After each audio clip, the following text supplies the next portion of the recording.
Deməli belə Azərbaycan qanunlarının Amazon Cunqile qanunlarına idarə olunur. Belə bir şey olar. Demək, Azərbaycan saatı Instagram səhifəsində bir adam şərh yazıb, ona 15 sutka həbs veriblər. Mehman Hüseynovun da çıxışına bir adam YouTube-da çıxışına şərh yazıb, Naxçıvan sakini 25 sutkada ona həbs veriblər.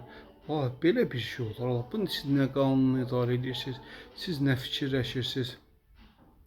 Keçən ilin dekabr ayında dəyanət tələbi var idi, müəllim. Facebook statusuna görə tutuz həbs edildi. Uzun müddət cinayət şəxsiniz, yəni uzun müddətli həbsdir onda. Siz nə fikirləşirsiniz, necə edirsiniz? Azərbaycan bir sistem gətirib, İlham Əliyev məhkəməyə ehtiyac yoxdur. Məhkəmələr olsa yox kimi bir şeydir. Qanun çıxarmışsınız, istənilən saytı bloklayırsınız, məhkəmə qərarı olmadı. Bir adam bir dənə polislə mübahisə elədi, polisin xoşuna gəlmədi.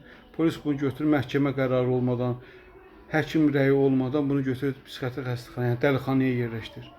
İlham Əliyev bu qorxunun əlamətləridir. Bu son yaxınlaşanda bilmirsən nə edirsən. Son yaxınlaşan hər şey elətdə polisə bütün gücü, bütün səlahiyyətlər verilir ki, toxunulmaz saxlalar ki, İlham Əliyevin rejimini qorusun. Amma nə fayda? Qorxan əcəl nə faydası?